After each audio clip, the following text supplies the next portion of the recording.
Political terrorism endured by individuals in the late 1800s is completely unimaginable today. In 1867, in Pulaski, Tennessee, a group of 6 Confederate veterans formed a group to overthrow the Republican state government in the South.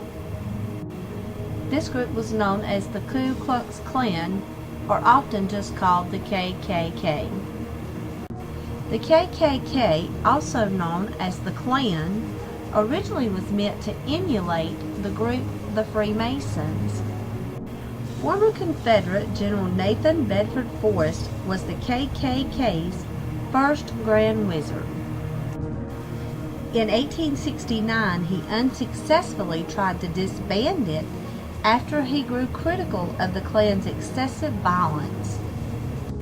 Unfortunately, the KKK became hell-bent on resisting the Republican Party in the late 1860s and started threatening African Americans to prevent their voting.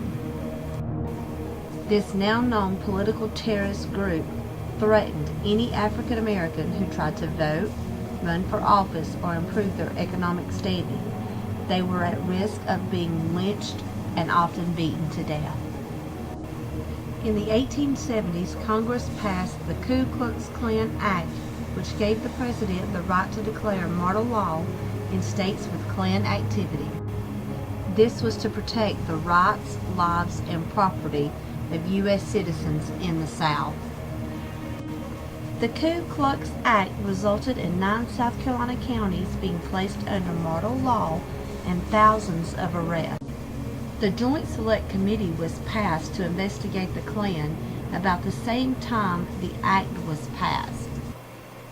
Hearsay was allowed as evidence in these official reports.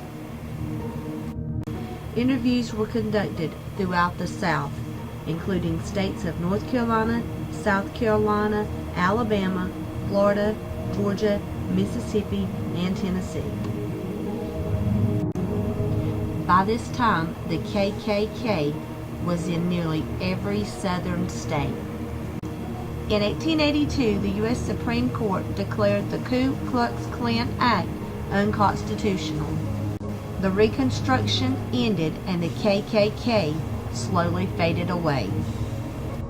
Unfortunately, the KKK resurged again from 1915 to 1944. Then they once again died down to 1946.